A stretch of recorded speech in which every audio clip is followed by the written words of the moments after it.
포항에서 목회하다가 서울로 오니까 새로운 게 참 많습니다. 서울에서 태어나서 자란 저지만 근 20년 만에 서울로 돌아오니까 참 신기한 것도 많습니다. 그 중에 하나가 제가 예배 후에 성도들하고 인사할 때 나타나는 반응입니다. 목사님 감사합니다. 목사님 오늘 설교 은혜 받았습니다. 이렇게 인사해 주시는 분들이 많습니다. 또 그냥 인사만 하는 게 아니라 아주 그날 설교에 대해서 구체적으로 반응하는 분들이 계세요. 2주 전 주일에 인사하는데 목사님 친절한 사람이 되겠습니다. 목사님 친절한 장로 권사 되겠습니다. 그렇게 인사하는 분들이 많이 계셨어요. 그날 설교 제목이 친절하게였습니다. 그 설교에 대한 반응이죠.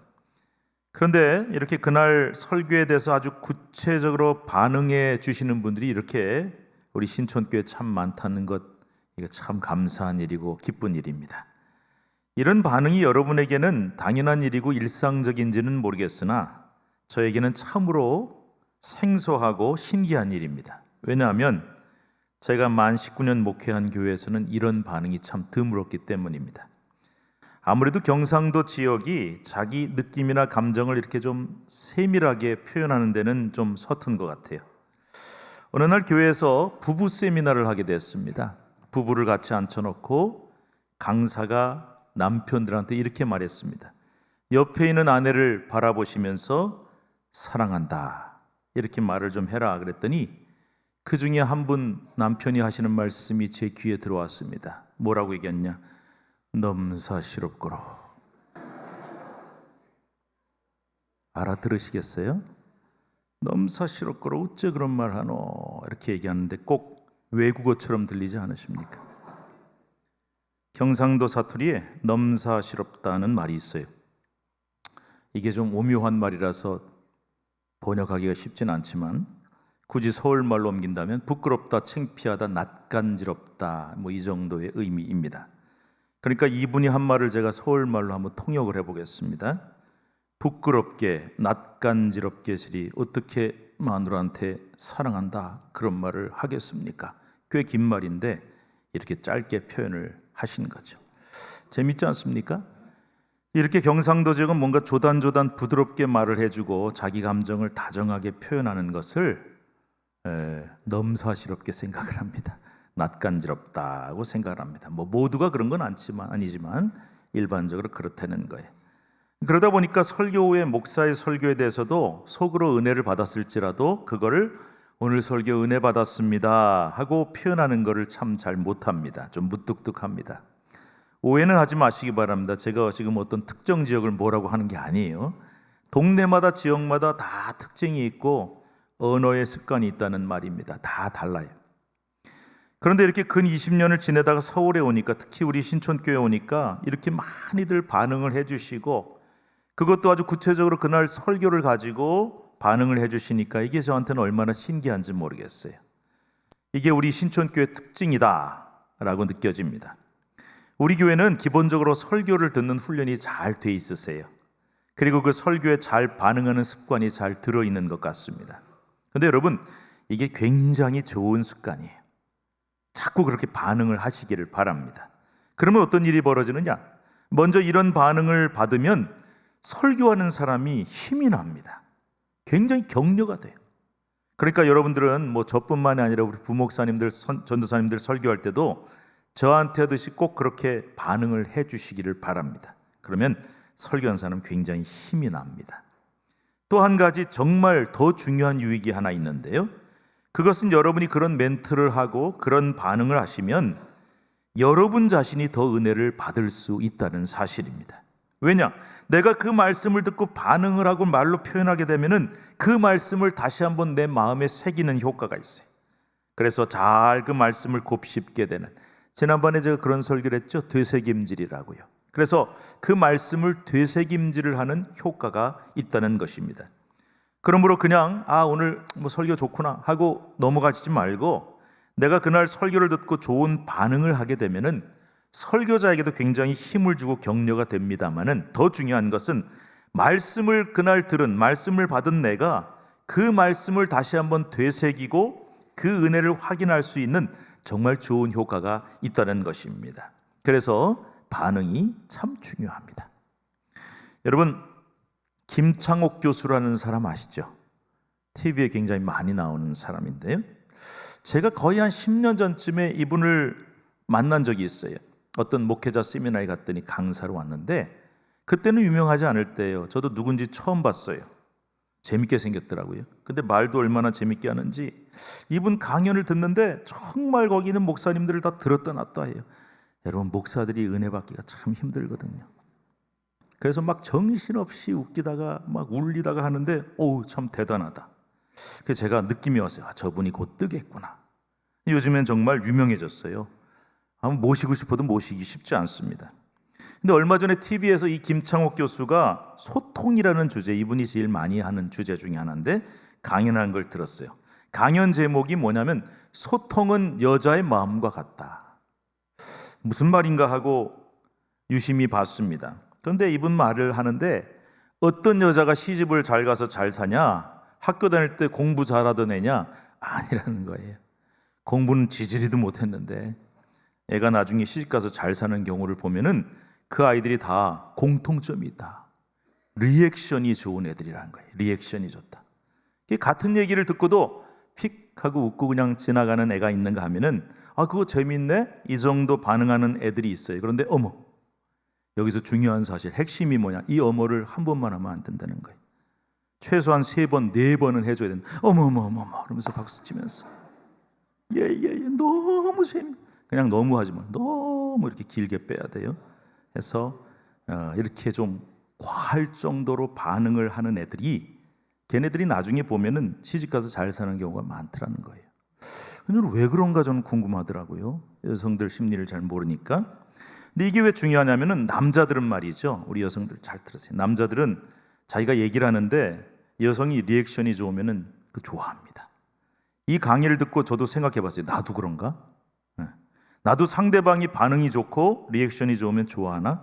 생각해보니까 저도 그런 부분이 있는 것 같아요. 상대방 반응이 좋을 때 내가 뭔가 대우받는 느낌, 존중받는 느낌, 그런 게 든다는 거죠. 중요한 사실은 말이죠, 이 강의의 핵심은, 또 제가 오늘 얘기하고 싶은 얘기는 어떤 여자가 시집을 잘 가냐, 그 얘기가 아니에요. 사람이 누군가 소통을 잘해야 됩니다. 우리의 모든 인생은 남들과의 만남이기 때문에 소통이 중요한데, 소통을 잘하려면 어떻게 되느냐? 반응이 대단히 중요하다는 거죠. 상대방이 말할 때 귀 기울여 듣는 자세가 중요해요. 교회에서도 저는 그런 분들을 봅니다. 자기가 얘기할 땐 시컷 얘기해놓고는 남들이 얘기할 땐 딴짓해요. 언제 끝나나?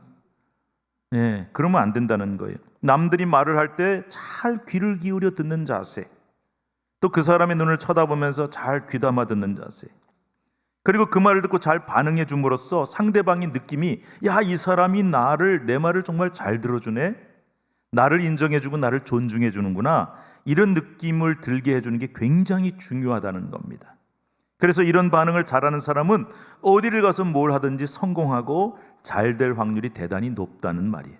저도 이 말에 대단히 공감이 갑니다. 그래서 반응이, 리액션이 중요한 거예요.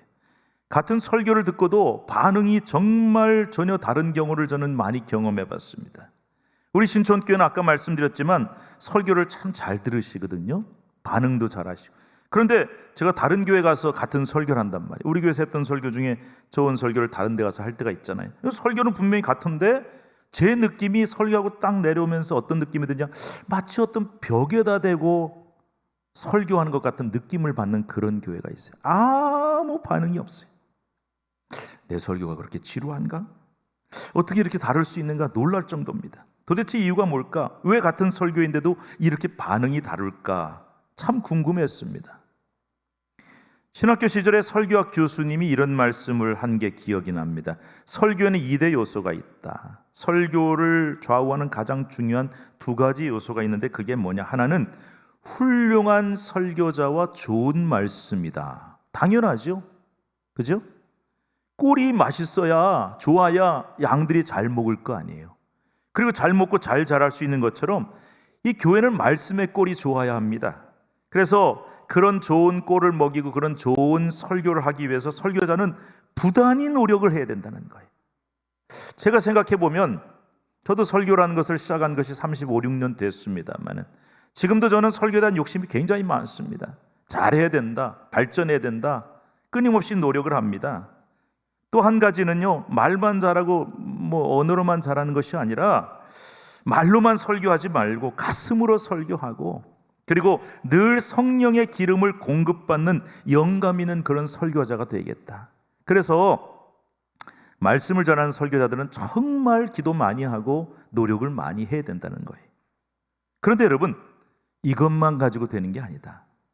흔히 설교자만 설교 잘하면 되는 거 아니야? 이렇게 생각을 하는데, 설교에는 이해 못지않게 중요한 요소가 또 한 가지가 있다. 그게 뭘까요? 그것은 바로 청중의 반응이라는 겁니다. 이 반응이란 말 속에는 여러 가지가 있죠. 그런데 제일 중요한 게 훌륭한 설교자, 좋은 설교도 중요하지만 그 설교를 듣는 청중들의 반응이 얼마나 간절하냐, 오늘 설교에 대한 기대감을 얼마나 가지고 오며 그 말씀을 얼마나 간절한 마음으로 듣고 내 것으로 받아들이느냐, 그것을 흡수해서 내 것으로 받아들이느냐, 이게 중요하다.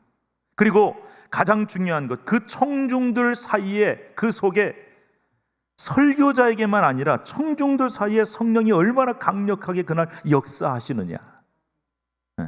여러분들이 설교자를 위해 기도하실 때 오늘 설교하는 목사님 성령으로 사로잡아 주십시오, 성령의 두루마리를 입혀 주십시오, 너무 감사한 기도예요. 그런데 여러분, 그렇게만 기도가 끝나서는 안 되고, 여러분이 딱 예배당에 앉았을 때 그렇게 기도하신 다음에 또 한 가지, 그 성령님이 나에게도 강력하게 역사해 주시옵소서. 설교를 듣는 내 마음속에 성령님이 역사해 주십시오. 그렇게 기도하고 그렇게 되는 것이 그만큼 중요하다는 뜻입니다. 그래서 어떤 설교학자가 이런 말을 했어요. 잘 들어보세요. 제가 그대로 한번 인용을 하겠습니다. 설교에는 반드시 아하 모먼트라는 것이 있어야 된다. 그래서 제가 무슨 뜻인가 했어요. 설교라는 게 처음부터 끝까지 이렇게 밋밋한 게 아니라 어느 한순간 설교를 듣는 성도들이 아하, 그렇구나 하고 말씀을 깨닫고 그 말씀 앞에 무릎을 탁 치는 순간이 반드시 있어야 된다는 겁니다. 말씀이 내 가슴에 확 와닿고 내 가슴을 뜨겁게 하고 뭉클하게 하는 그런 순간이 설교에는 반드시 있어야 한다는 것이죠. 그래서 설교자는 정말 부단히 노력을 해야 됩니다. 그런데 여러분, 이게 억지로 시켜서 여러분 감동받으시기 바랍니다, 그런다고 되는 것도 아니고, 설교를 준비하면서 오늘 설교 요 순간에 가면 내가 요걸 한번 해봐야지 하고 인위적으로 되는 게 아니에요. 그 순간, 그 설교를 듣는 순간에 아무리 울림이 있어도, 또 아무리 강단에서 설교자가 피를 토하듯이 외친다 할지라도 결국 청중들, 그 설교를 듣는 사람들이 어떻게 반응하느냐에 달려 있다는 것이죠. 따라서 성도들이 설교를 듣다가 성령이 강하게 임재하셔서 맞다, 아하, 그렇구나 하고 반응할 줄 알아야 된다는 거죠. 특별히 아멘. 여러분, 아멘 하실 때 아멘의 뜻이 뭔지를 알아야 돼요. 아멘은 그냥 영어로 치면 yes예요. yes. 맞습니다, 동의합니다. 그러니까 이 아멘 반응이 왜 중요하냐, 내가 그 말씀을 듣다가 맞아, 내게 주시는 말씀이야 할 때 아멘이 나와야 돼요.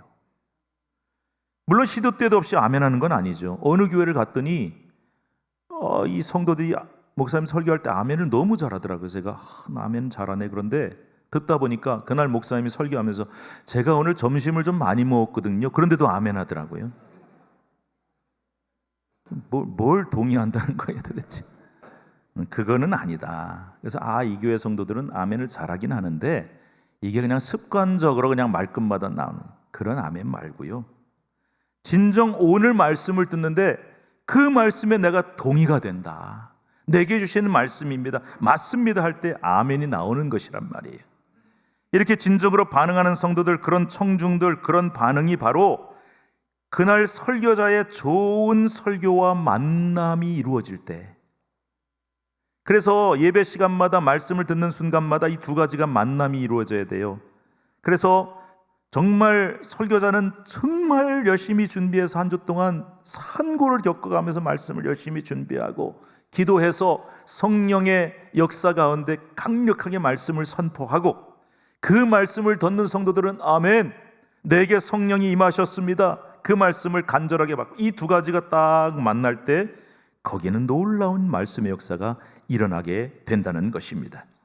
우리 교회의 설교가 항상 이 두 가지 요소가 만남이 이루어지는 장소가 되어서 항상 뜨거운 말씀의 역사가 일어나는 그런 교회가 될 수 있기를 주님의 이름으로 축복합니다. 반면에 냉랭하고 싸늘하고 무덤덤한 반응, 이거 참 안 좋습니다. 물론 그날 설교가 나는 도무지 나는 은혜가 안 된다, 도대체 무슨 말 하는지 모르겠다, 뭐 이럴 때도 무조건 아멘 하시라는 뜻은 아니에요. 하지만 여러분 생각을 이렇게 하셔야 돼요. 뭐 목사님이 설교만 잘하면 되는 게 아닌가, 그렇게 생각하지 마시고 목회자의 설교와 듣는 우리의 반응이 거기에 성령의 역사가 함께 나타나야 된다, 이런 마음으로 항상 말씀을 잘 받고 듣고 귀 기울이시는 여러분 될 수 있기를 바랍니다. 바로 그런 설교자와 그런 좋은 청중이 있는 교회는 항상 말씀의 강력한 역사가 일어나는 줄로 믿습니다. 제가요 사도행전을 읽다 보니까 같은 사도행전 안에서도 하나님의 말씀에 대한 이 극명하게 다른, 완전히 극과 극으로 다른 두 가지의 반응이 일어나는 것을 제가 발견했어요. 신기한 거예요. 어떻게 같은 하나님 말씀인데 또 그 말씀을 듣는 사람이 그러면 다르냐? 아니요, 청중도 같아요. 같은 유대인들인데 어떻게도 그렇게 정반대로 다르게 반응할 수 있을까? 놀라운 거예요. 여러분 성경 읽으실 때 딱 그 구절만 읽지 마시고 여러 구절을 같이 읽으면 이게 다 종합이 됩니다. 자, 그들이 누구냐? 바로 사도행전 2장에 나오는 유대인들과 사도행전 7장에 나오는 유대인들, 이 둘로 나누어집니다. 오늘 우리가 읽은 본문인 사도행전 2장은 어떤 사건이냐? 오순절 성령 강림 사건이 일어났어요. 마가의 다락방에 모인 사람들에게 성령 역사가 강력하게 일어납니다. 방언이 터집니다. 그런데 그 방언이라는 것은 사도행전에 나오는 방언은 외국어입니다. 다른 나라 말이에요. 그래서 마침 오순절 절기가 돼서 세계 각국에서 모여든 예루살렘을 순례하러 온 유대인들이 자기나 살고 있는 나라 말로 들리는 거예요. 요즘 말로 하면은 미국 사람은 영어로 들리고 일본 사람은 일본 말로 들리고, 신기하잖아요. 다 몰려갔습니다. 가서 보니까 거기에 성령 역사가 막 나타나고 다락방에서 300명이 막 방언이 터져서 열정적으로 기도를 하는데, 딱 보니까 한편으로는 신기한 마음도 들고 또 한편으로는요, 이 사람들이 좀 이상한 사람들 아닌가, 이런 생각이 드는 거예요. 부정적인 반응이. 한번 생각해 보세요. 저도 그런 얘기를 교회 처음 나온 분들한테 들었는데, 교회 처음 나온 사람이나 교회 안 다닌 사람이 우리 기도해야 한다고 이렇게 보니까 막 기도하는데 막 통성 주여 주여 기도하고 막 방언 터지고, 그럼 뭐라 그럴 것 같습니까? 이 사람들 미친 거 아니야?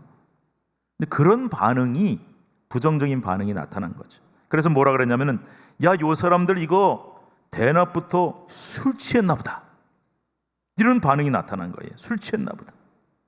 그런데 이렇게 술에 취했다는 조롱을 듣고는 사도 베드로가 분연히 일어나 아주 강력한 설교를 합니다. 여러분, 지금 우리는 술에 취한 것이 아니라 성령에 취한 것입니다. 여러분들도 유대인이니까 알 거 아닙니까? 구약성경 요엘서에 기록된 그 사건이 지금 여기에 일어나고 있는 것입니다. 그러면서 뭐라고 설교하냐? 너희들이 십자가에 못 박아 죽인 그 예수가 그리스도이시다, 우리가 기다리던 메시아, 우리의 구세주라는 사실을 믿어야 한다고 담대하게 말씀을 선포해요. 그러자 오늘 본문 사도행전 2장 37절에 보면 이 베드로의 담대한 설교를 들은 유대인들이 어떤 반응을 일으켰을까요? 우리 37절 말씀 강조된 부분을 한번 눈여겨보시면서 함께 읽어보기를 바랍니다. 시작. 그들이 이 말을 듣고 마음에 찔려 베드로와 다른 사도들에게 물어 이르되, 자, 베드로의 설교를 듣고 어땠다고요? 마음에 찔려, 마음이 찔렸어요.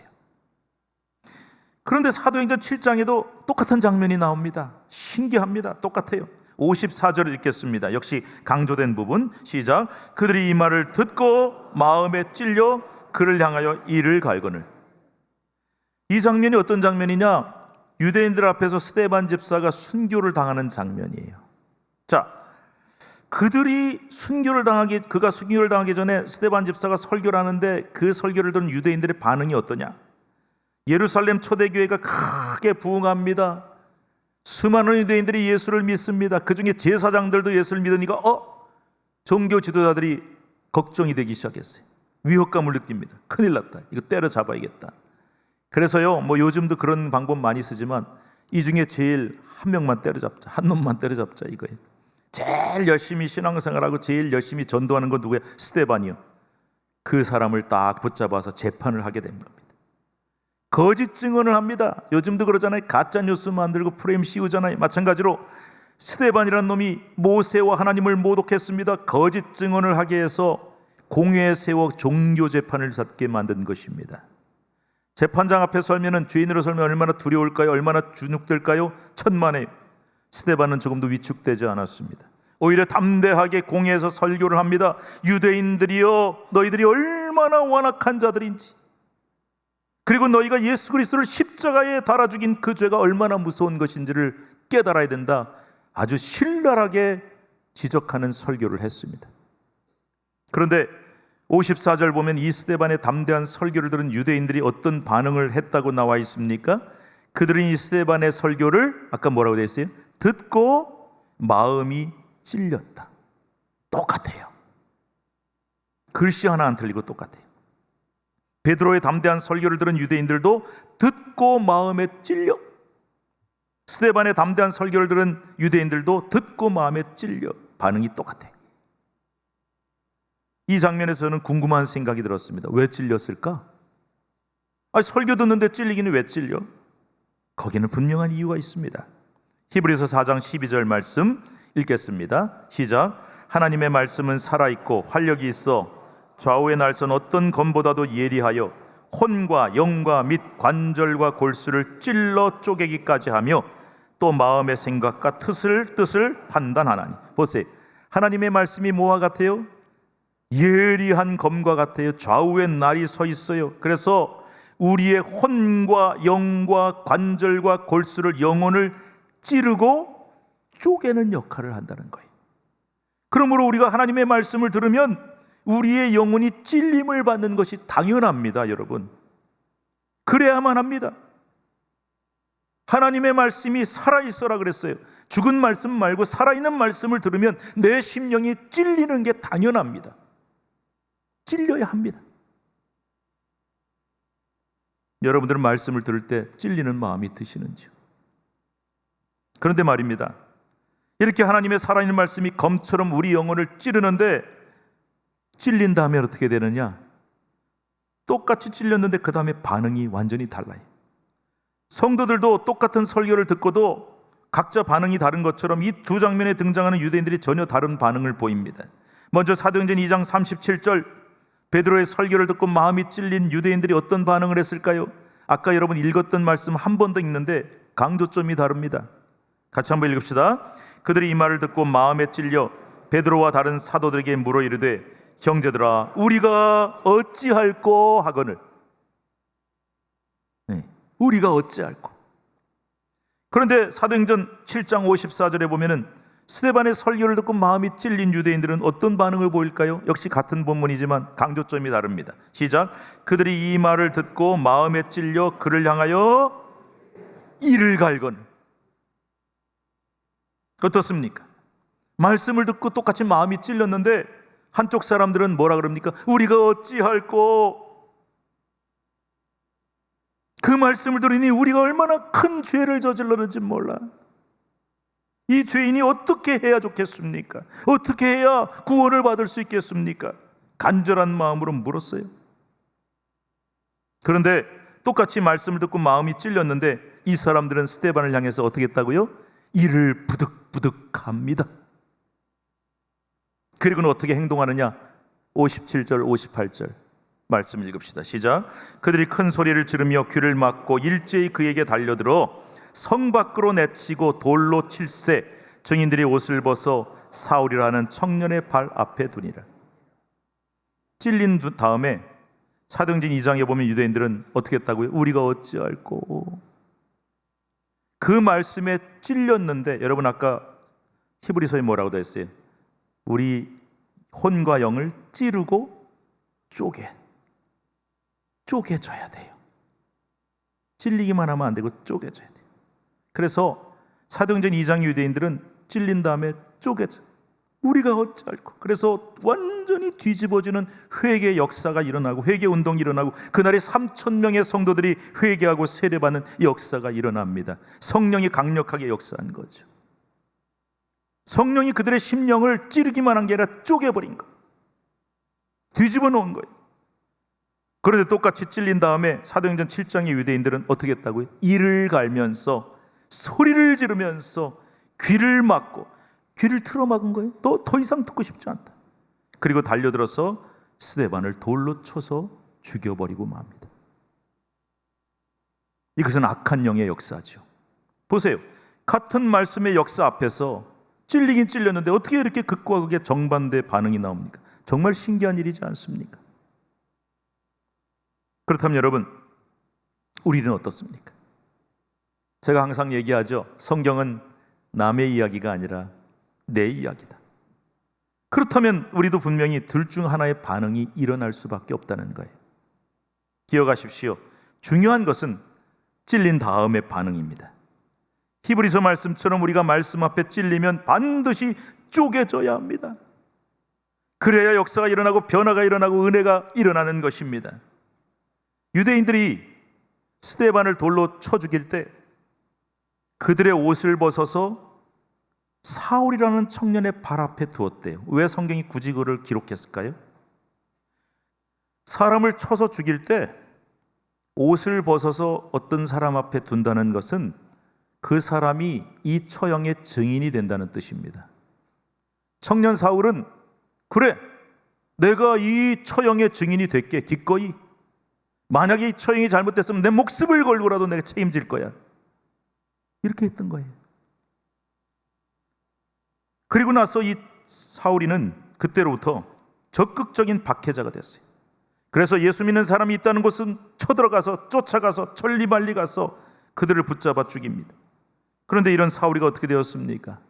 다메섹으로 예수쟁이들을 붙잡으러 가던 길에 부활하신 예수님을 만났어요. 그리고 주님이 말씀하십니다. 사울아 사울아 어찌하여 내가 나를 핍박하느냐. 그 말씀을 들을 때 그 주님의 말씀이 사울이를 찌르고 쪼개고 뒤집어 놓았습니다. 그래서 바울이가 됐어요. 목숨 걸고 예수를 믿는 자들을 박해하던 그가 쪼개지고 나니 목숨 걸고 주님을 위해 복음을 전하는 사도가 되었다는 것입니다. 사랑하는 여러분, 말씀 앞에 나는 어떤 존재로 서며 어떤 반응을 할 것인가, 이것이 정말 중요합니다. 사도 바울은요, 아까 말씀드렸죠, 자신이 말씀에 찔리고 쪼개어져서 완전히 뒤집어지는 경험을 했기 때문에 그 경험을 가지고 에베소서 말씀을 쓴 거예요. 에베소 6장 13절 읽읍시다. 시작. 그러므로 하나님의 전신갑주를 취하라. 이는 악한 날에 너희가 능히 대적하고 모든 일을 행한 후에 서기 위함이라. 이 전신갑주가 뭘까요? 우리 하나님을 믿는 사람들이 영적인 싸움을 싸우는데 머리끝 툭으로부터 발끝 신발까지 완전 무장을 해서 누구하고 싸우는 겁니까? 악한 영들과 대적하여 싸워야 된다는 거예요. 그때 악한 영이 막 찌르고 쏴도 난 끄떡없죠. 그런데 성도들 중에는 거꾸로 하나님 앞에, 하나님의 말씀 앞에 전신갑주를 입고 끝까지 버티는 사람들이 있습니다. 수십 년 교회 다니고 수없이 설교를 듣는데 전혀 변화가 일어나지 않는 이유가 여기에 있는 것입니다. 이상하다. 그렇게 교회 오래 다니고 그렇게 설교를 수천 수만 번 들었는데 왜 나는 은혜도 못 받고 변화도 안 일어날까? 이유가 여기 있는 거예요. 잘못된 전신갑주를 입은 겁니다. 마귀 사탄과 싸울 때 전신갑주 입고 싸우라 그랬더니 하나님 앞에 전신갑주 입고 하나님의 말씀을 받아들이지 않습니다. 하나님이 찔러도 찔리지도 않습니다. 많은 사람이 그렇게 살아가고 있어요. 설교를 듣는데 이게 내 이성에 맞는 건가? 이게 합리적인 것인가? 내 경험에 맞나? 이런 식으로 반응합니다. 그 말씀이 그에게 들어갈 수가 없어요. 오늘 설교는 그 인간이 들어야 되는데 그렇게 해서는 하나님의 말씀이 그 사람을 찌를 수가 없어요. 그래서 이런 잘못된 전신갑주 입지 말고 다 벗어버리셔야 돼요. 오직 하나님의 말씀 앞에 벌거벗은 것처럼 무장을 완전히 해제하고 우리가 그 말씀에 찔리고 완전히 쪼개지고 뒤집어져서 변화의 역사가 반드시 일어나야 할 줄로 믿습니다. 히브리서 4장 13절 말씀은 이렇게 말씀하고 있어요. 읽읍시다. 지으신 것이 하나도 그 앞에 나타나지 않음이 없고 우리의 결산을 받으실 이의 눈앞에 만물이 벌거벗은 것 같이 드러나느니라. 세상에서 나에게 입혀준 그럴듯한 제복, 의복, 훈장 다 떼버리고 정말 하나님 앞에 나는 아무것도 아닙니다. 벌거벗은 자로 주의 말씀 앞에 서야만 말씀의 역사가 일어난다는 것입니다. 이것이 바로 우리가 은혜 받는 길이요 복 받는 길인 줄을 믿으시기 바랍니다. 여러분, 나는 하나님 말씀 앞에 어떤 사람입니까? 어떻게 말씀 앞에 서서 어떻게 반응하는 성도입니까? 절대 하나님 말씀 앞에 버티지 마시고 절대 고집 부리거나 자아를 주장하지 마시고 완전히 벌거벗은 자요 완전히 무장해제한 자로 설 수 있기를 바랍니다. 그래야만 그 말씀에게 실컷 찔릴 수가 있는 거예요. 내가 오늘 말씀 듣다가 완전히 말씀에게 난도질 당했다 할 수 있어야 되는 거예요. 그 말씀에 실컷 찔리고 그리고 완전히 쪼개어지고 완전히 뒤집어지는 그런 반응을 꼭 하실 수 있기를 바랍니다. 그리할 때 여러분 안에 하나님의 성령이 마음껏 역사하셔서 저와 여러분을 완전히 변화시켜 주실 줄로 믿습니다. 기도하겠습니다. 하나님 아버지, 그토록 오래 신앙생활하고 교회 다니고 그토록 수없는 설교를 들었건만 왜 나는 마음이 뜨거워진 적도 마음이 뭉클해진 적도 아멘이 나온 적도 은혜 받은 적도 없었을까? 왜 내게는 변화가 일어나지 않을까? 하나님은 말씀으로 나를 계속 찌르시는데 하나님 앞에 잘못된 내 자아의 갑주로 무장하여 찔리지도 않고 찔려도 쪼개어지지 않고 뒤집어지지 않고 변화시키지 못하였기 때문에 이 말씀 앞에 우리는 부끄럽게 섭니다. 하나님, 사람들 앞에 세상 앞에가 아닌 하나님 앞에 나는 어떤 존재로 서 있습니까? 하나님의 말씀 앞에 나는 어떤 존재로 서 있으며 어떤 자세로 반응합니까? 부끄러운 마음으로 회개하며 섭니다. 주여 나를 벌거벗은 자로 만들어 주셨어. 하나님의 말씀 앞에 아멘으로 순종하게 하시고 그 말씀에 마음껏 찔리고 마음껏 쪼개어져서 나를 하나님의 뜻대로 만들어 가시고 변화시키는 역사가 일어나게 하여 주시옵소서. 그런 말씀의 역사가 일어나는 우리 교회와 가정과 성도들이 되게 하여 주시옵소서. 예수님의 이름으로 기도드립니다. 아멘.